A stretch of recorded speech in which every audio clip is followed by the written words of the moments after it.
Come on in and join my girlfriends and I as we have a cup of tea and talk about some of our favorite subjects, such as the role of a mother. Hi, Gladys and Glenda. Hello. How are you guys doing today? Doing good. Yeah, I haven't talked with you guys since Mother's Day. And I wanted to know, what did you all do for Mother's Day? How did you celebrate? I'll let you start, Glenda. Oh, okay, I can start. My children made me breakfast. They never do that, but they asked me what I wanted for Mother's Day, and I said, make me breakfast. So who did the cooking? My two big boys, my 17-year-old and my 13-year-old. It wasn't that good, but I said thank you and I appreciate the effort. They don't hear that. But it is about the It was all about the effort and doing something for their mother. Because I do have this thing with my children. They always ask me, what do you want for Mother's Day? What do you want for Christmas? What do you want for your birthday? And I always say, the best present you can give me is to continue to do well in school. That is the best gift that you could ever do for me. And just make good choices. Yeah. Right. So for me, my Mother's Day is, you're doing well in school. You're making good choices when you're not with me.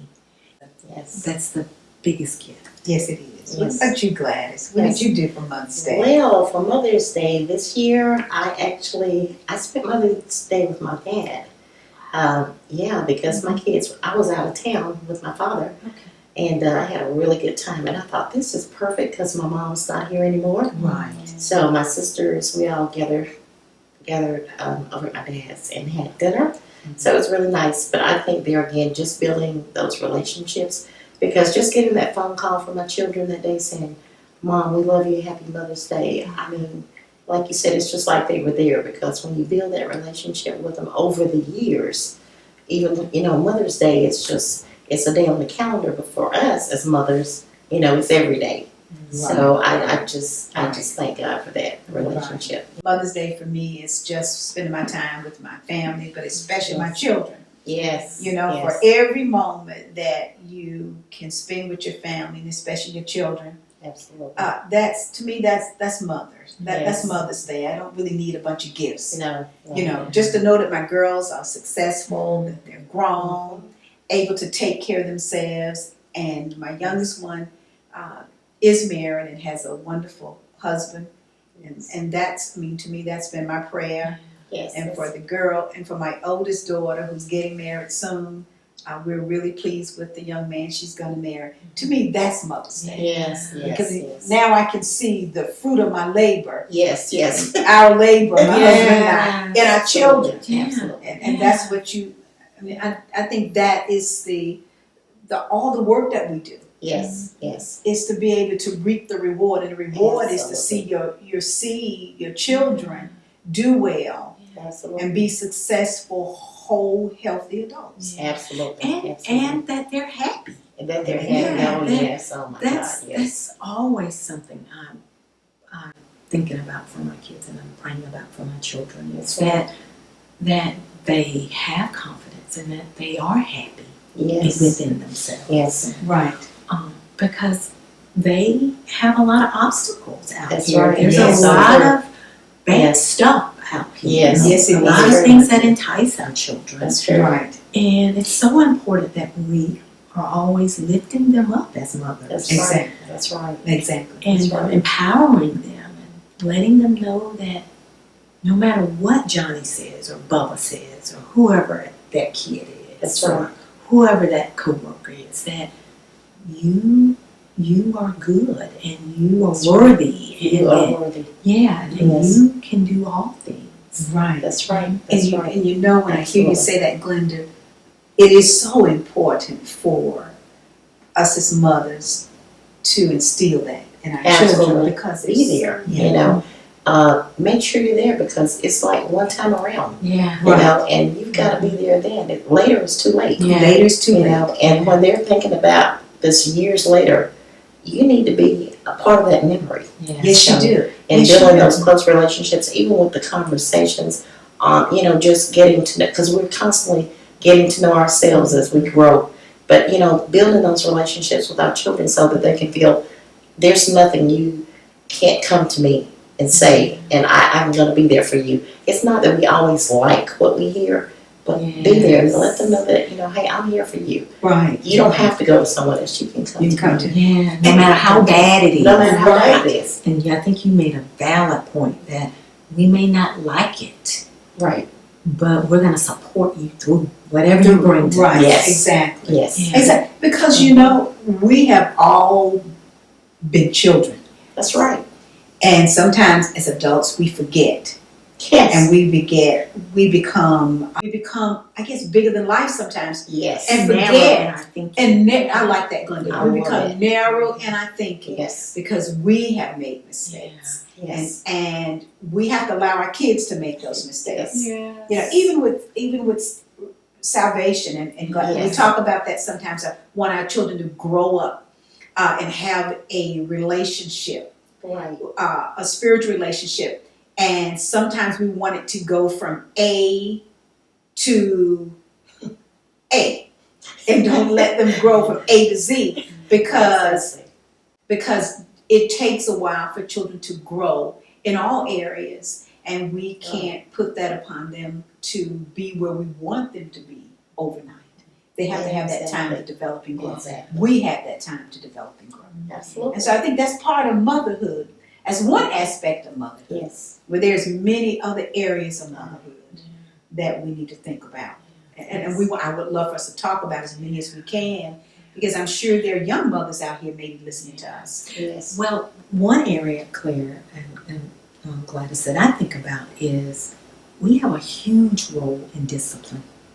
Yes. Exactly. Yes. We have to discipline our kids. Yes. One of the biggest things that we could ever do for our children is to tell them no. Uh-huh. Children do not hear no enough.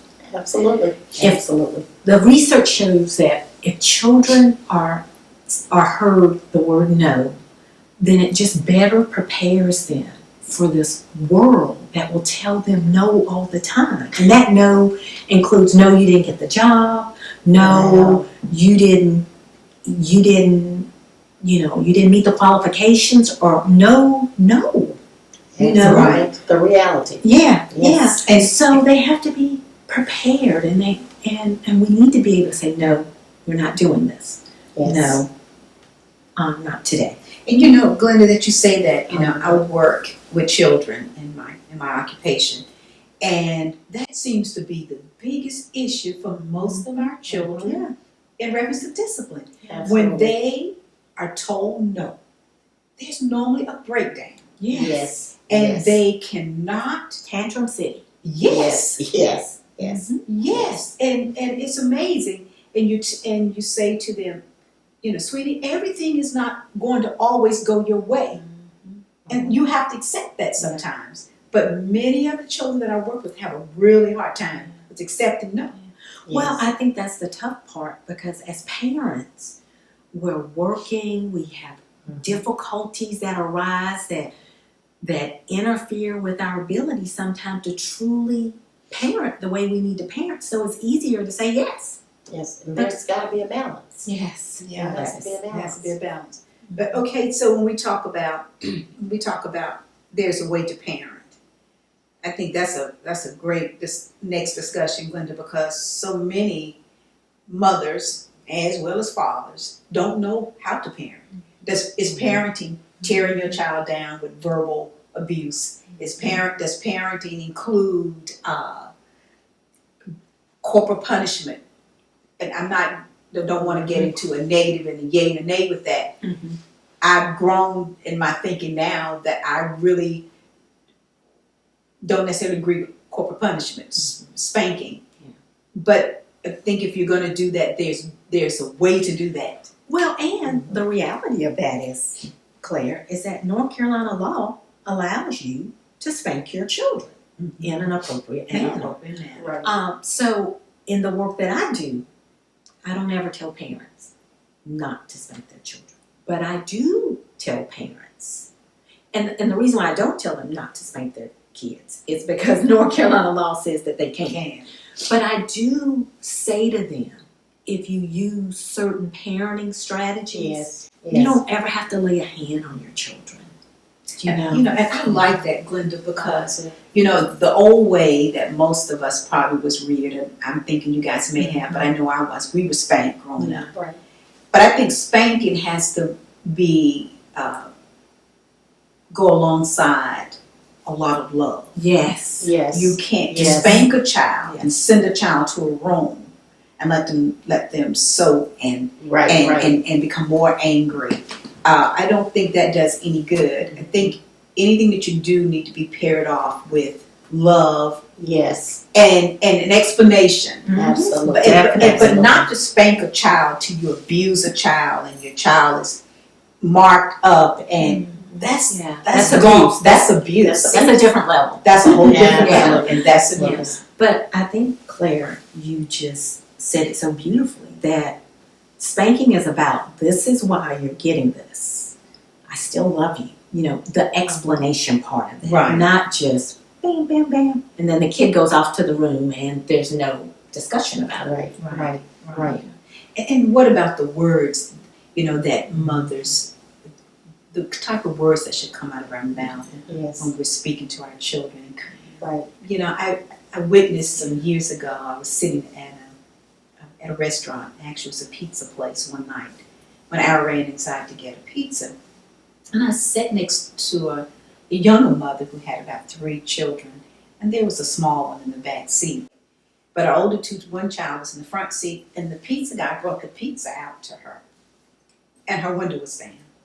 And the verbiage that I heard out of her mouth towards her children, I was heartbroken. Yeah. Because they were just awful. Profanity. And so how do we help and encourage younger mothers? And hopefully that this setting, and hopefully they will watch such shows as this, to encourage them to think about the words that come out of their mouths when they're disciplining their children. Yes. Because words have a huge impact Absolutely. on a child when it's coming from a parent. Absolutely. It's powerful. Yes. In the work that I do, I spend a lot of time with parents discussing, what are some things that you say to him, your child, whenever they mess up, and parents are very honest most of the time with me, and they'll say, I get very frustrated with my child, so I may use profanity or I may say something demeaning, but it's out of frustration, And I'll say to parents, is that working for you? Okay. Mm-hmm. So I tell parents all the time, if it's not working, if your child's behavior is not getting better because you're saying these things to him, then you need to try something different. Absolutely. And I do focus on when we speak positive things in our children, you have better behavior out of your children. Exactly. Absolutely. But the more we say you're bad, Negative. you can't do anything right, you're just like your daddy, all of that is just planting a seed for more negative behavior. Absolutely. And that is just major. That's major. That's such a good point, because we all have experienced that. Seeing children, because it builds an anger within. And like you're saying, but these same parents are looking for this child to be expressive and happy, but they're hearing every day all these negative things about how they're not this and they're not that. How can they build any positive out of that? And how can They they can't. mature to become productive adults? Cannot. And so many parents think that what they have said to their child has no impact on who that child becomes as an adult. It lowers the Claire, you said self-esteem. Right. It really does Right. affect the self-esteem. And I have heard, Glenda and Gladys, I've heard parents say to adults, you were a child. You need to get over that. but there's no way to really separate because all of those skills that you learned as a child just transferred to adulthood. Absolutely, absolutely. Unless you have some level of insight, or you read a whole bunch of self-help books, or you go to therapy, counseling, you continue those same patterns that your parents. Absolutely. Exactly. You parent very similar to your parents. Absolutely. Yes, you do, Yeah. unless you decide, I'm going to do it different. Absolutely. And that's So when you you'll see the see change. self-help books Yeah. to become a better parent. But how many parents will really do that? They make the mistakes with their children. And I'm going to tell you what we see in our school systems today and just out in our community, all the violence that we see and hear that younger people are committing. I have to believe that a lot of that stems from poor parenting. Yes, it starts at the home Poor parenting. Well, a long time. and parents are frustrated. Yes, So when things aren't going right with the parent, yes. the children feel it. Absolutely.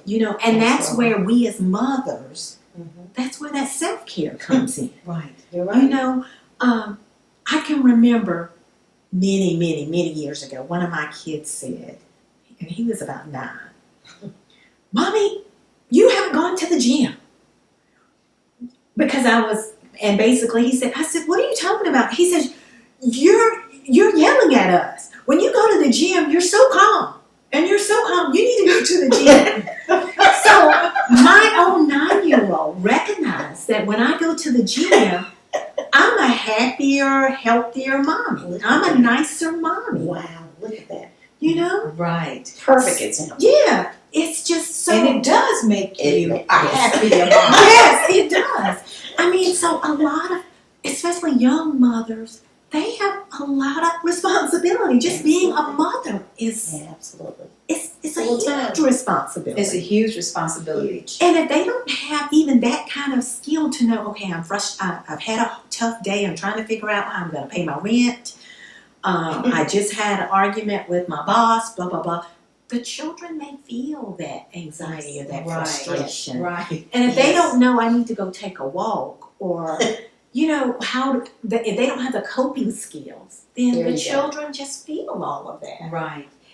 That's I've heard this, you guys probably have heard this, that a mother sets the tone for the house. Yeah, Yes. Yeah. yeah. Yeah. Something really funny happened when my kids were younger. My sister went somewhere and brought this little magnet, which I had no idea she had given it to the children. And when I finally noticed it, I thought, what in the world is this? But I had to laugh because the front of it said, mommy had a bad day, or mommy had a good day, something similar to that. And you could flip it. And when mommy had a good day, you could go around mommy. But when mommy had a bad day, to stay away from mommy. And I didn't catch it. Really, mothers do set the tone. Yeah. That's true. And That's true. we, as mothers, we have enormous responsibilities. So, Yes. and with that, it just brings about a level of sometimes irritability and a little tenseness. And if we don't manage that, like I said, our families feel that. Right. Absolutely. It goes back to the scripture that I grew up with, and you guys probably have as well. Train up the child the way it should go, and it shall not depart from it. But with the premise that mothers have a lot on their plates, we just can't afford not to model Absolutely. the behavior we want our children to exhibit, because that old saying, you do what I say and not what I do, that doesn't work. Yeah. It might have back in my generation, but it surely doesn't work in this generation. No, absolutely not. Behavior has to be modeled. If you want children to be very loving, you've got to be loving yourself. You've got to show love. You've got to show love. You've got to show love. One thing that I do in the work that I do in working with parents is when parents bring their children to see me and the child is having behavioral problems, one of the first things that I suggest to parents is giving their child a positive name. like a nickname. Mhm. And what happens is that just kind of sets the tone to change the behaviors, because the child knows that my mommy calls me a winner, my mommy calls me good boy, and Mhm. with that name, the parent is given an explanation for why they're giving their child that name, and the more they say that name, they're catching that child. If they name the child good boy, or they name the child that's my winner, then they have to catch the child doing those Good things. good things, and it truly begins to raise that self-esteem. There you go. And when self-esteem is raised, kids make better choices because Yes. they feel better inside their head. Right, They right. feel worth. They Right. feel the worth. Yes. Exactly. Like, I'm important. Yes. Exactly. You care about me. Mhm. Exactly. Well, as we close, and boy, do I hate to end this conversation, I know, because me it is too. huge, and we could talk on and Yes. on. We could go on and on. We could go on and on. But I surely hope that some parent or someone sitting here have enjoyed what we talked about and can take something away.